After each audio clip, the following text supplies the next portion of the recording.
And it's not a surprise that she'll be talking about a view from the next generation. In other words, she is the future of libertarianism.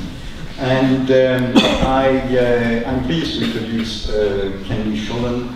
Her father is well known to you, so she has a first name to establish. Father Ken Schoolland is the author of a very acclaimed and translated into how many, I don't know, 50 languages or so, Jonathan Gullible. And Kenli actually has been doing libertarian work for quite some time. When she was 12, she wrote a piece on free trade, and when she was 14, she won an award for a piece on education. And she's now reading economics and politics at the University of Buckingham.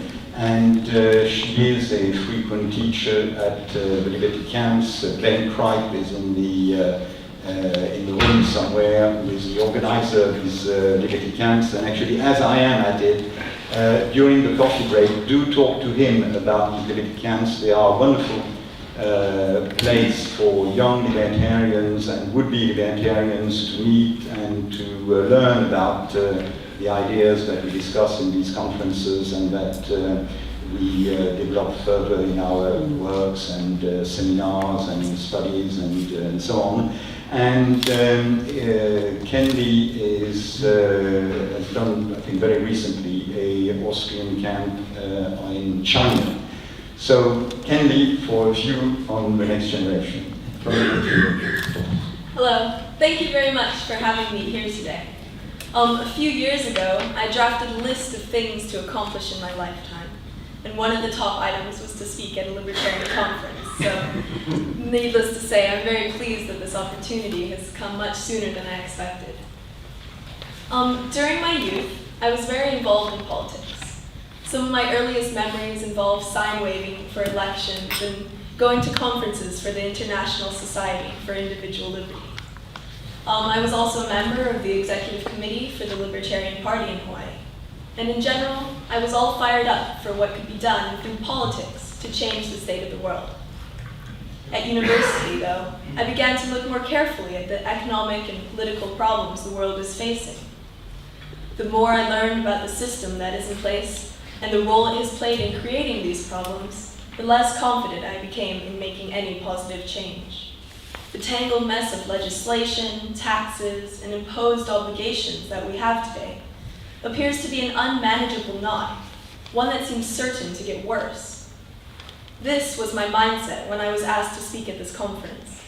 I was asked to be optimistic, but I saw nothing to be optimistic about. I figured it was worth a try, though, as I sincerely want to see hope in the future. So, I began by looking for some successful examples of fixing the system.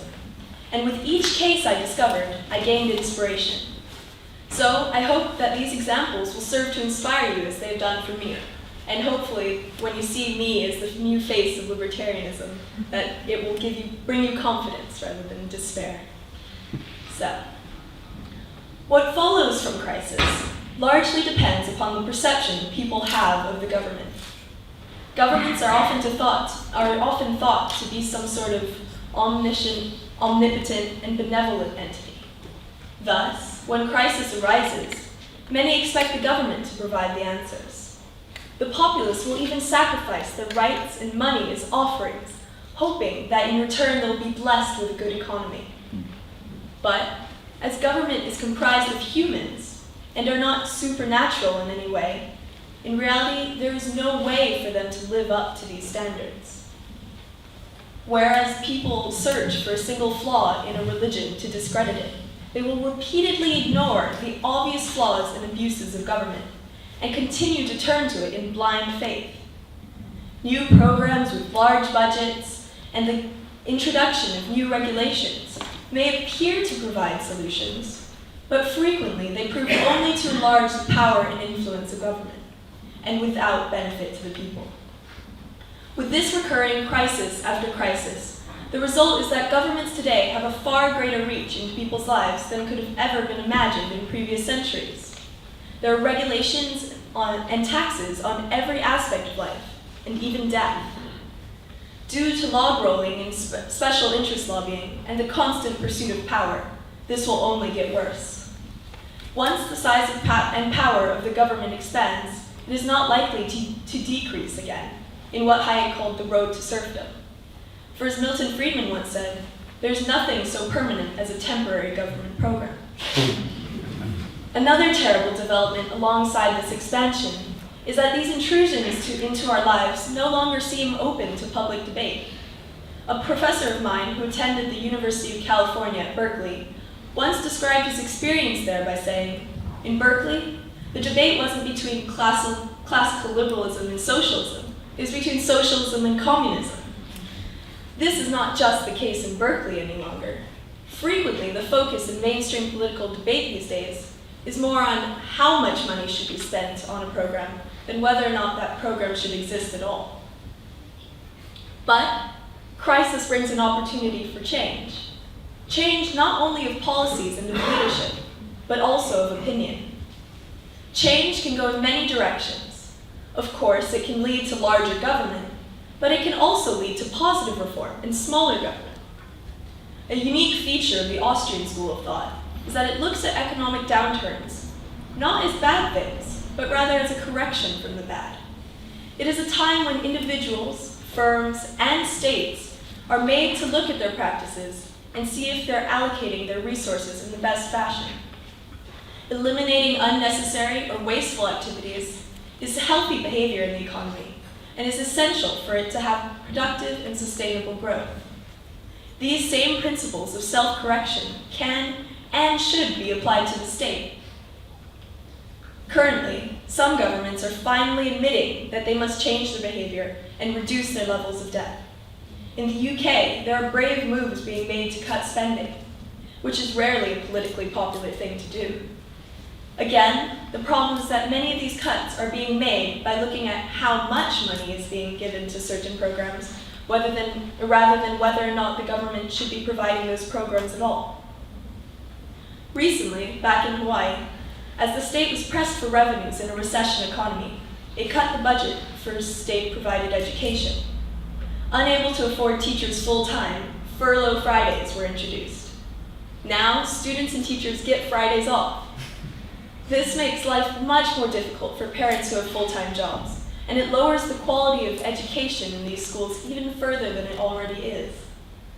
But it does nothing to improve the effectiveness of spending in the state education system.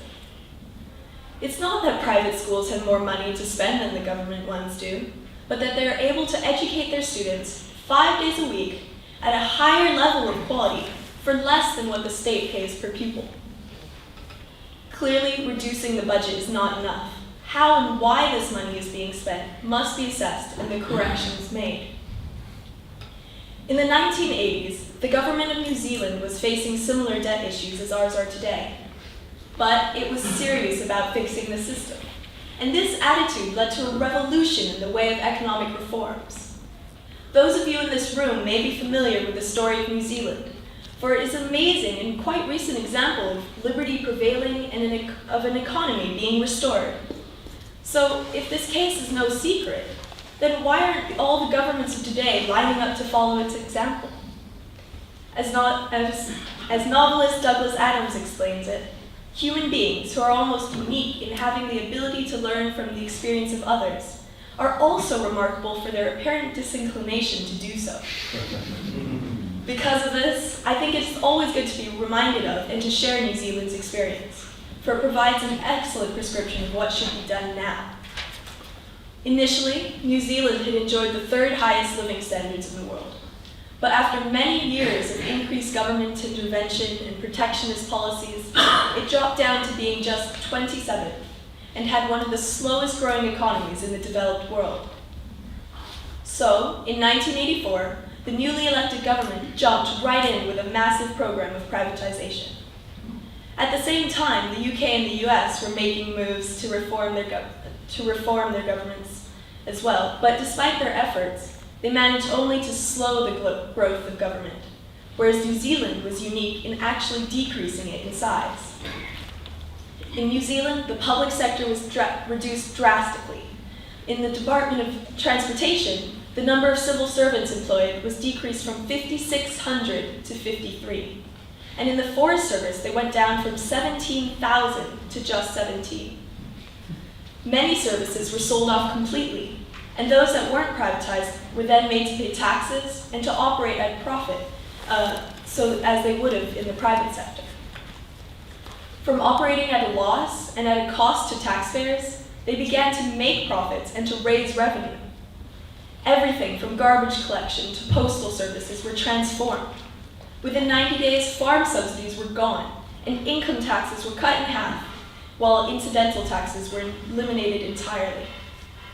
As a result, revenues went up by 20%. As the incentives to work and operate businesses increased, the economy grew. The government began to run surpluses, which they used to decrease national debt from 63 to 17% of GDP.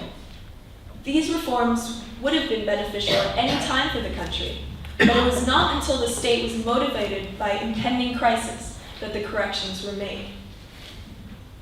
To me, the most remarkable part of the economic revolution in New Zealand is that it was all implemented by none other than the Labour Party.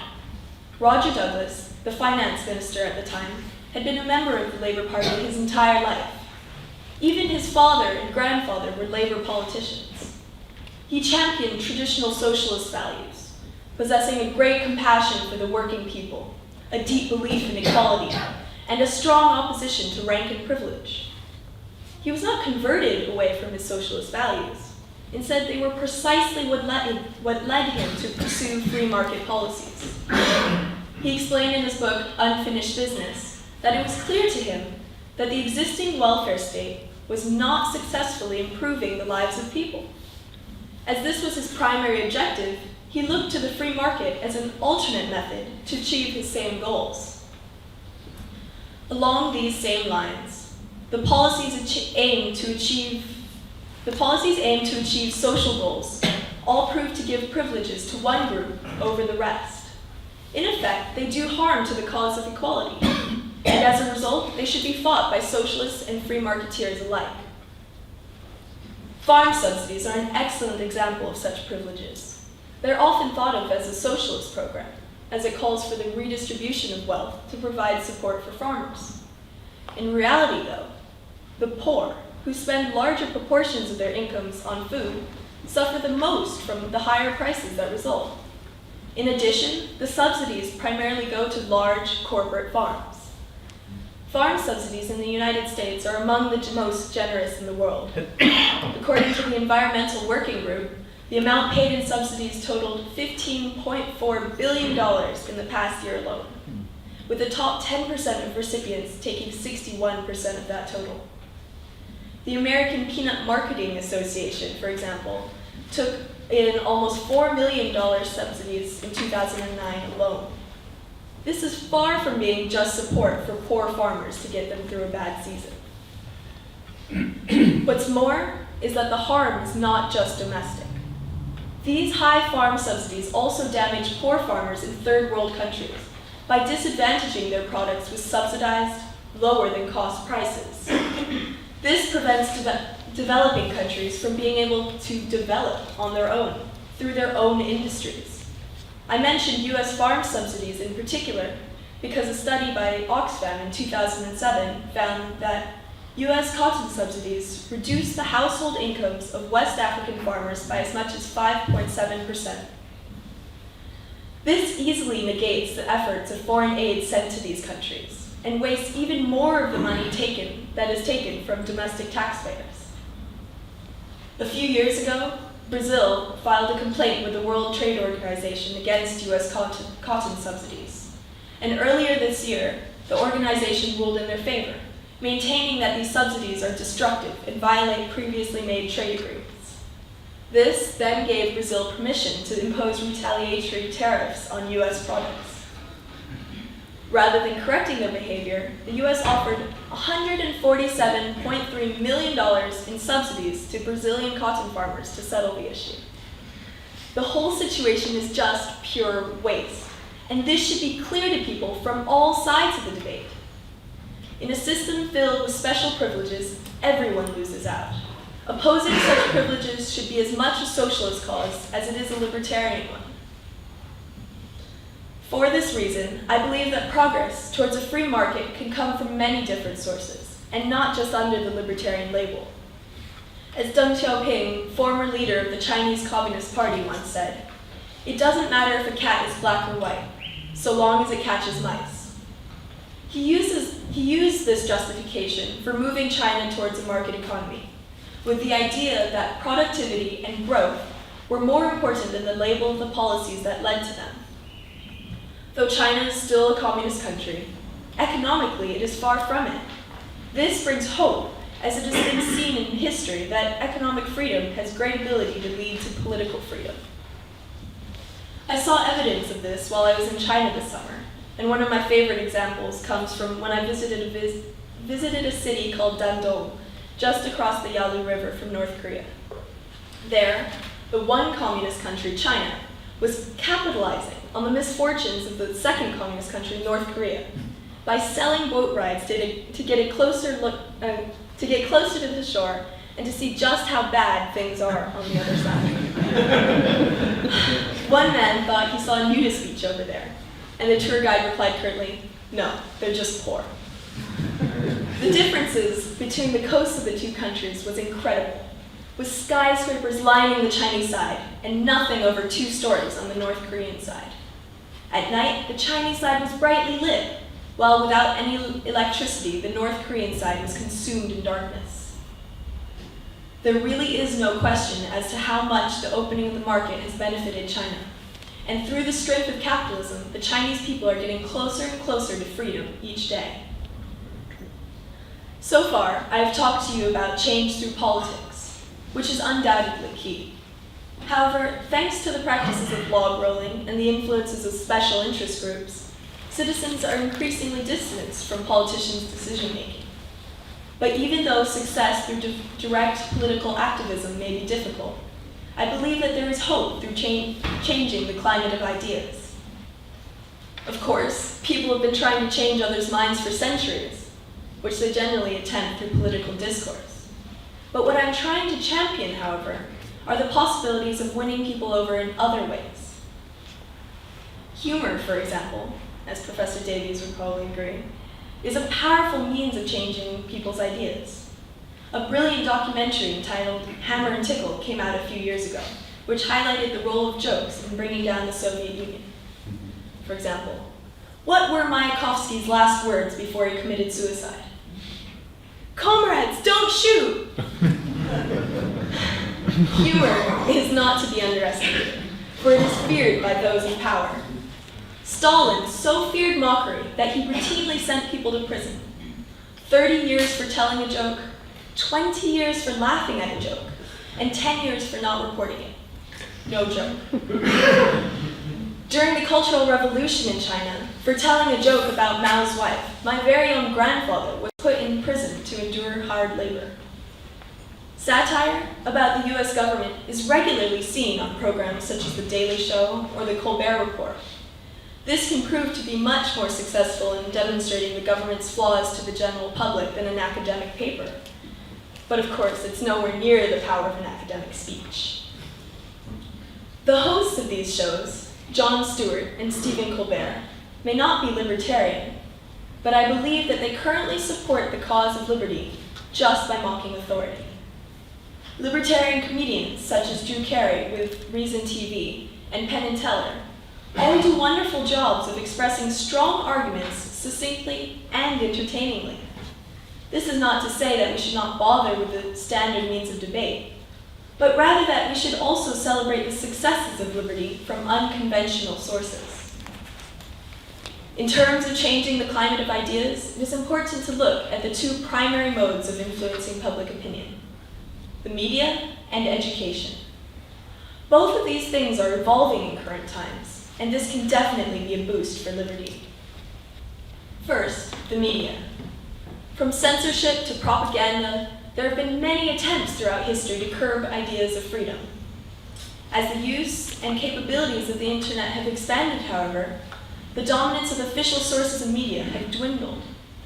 constant exposure to numerous sources of information makes it much less likely for individuals to be controlled by a single influence. This is beneficial not only for people's character, but also for the libertarian cause. During the 2008 US presidential election, former Libertarian candidate Ron Paul was able to gain far greater recognition through the use of the internet than he would have through just mainstream media.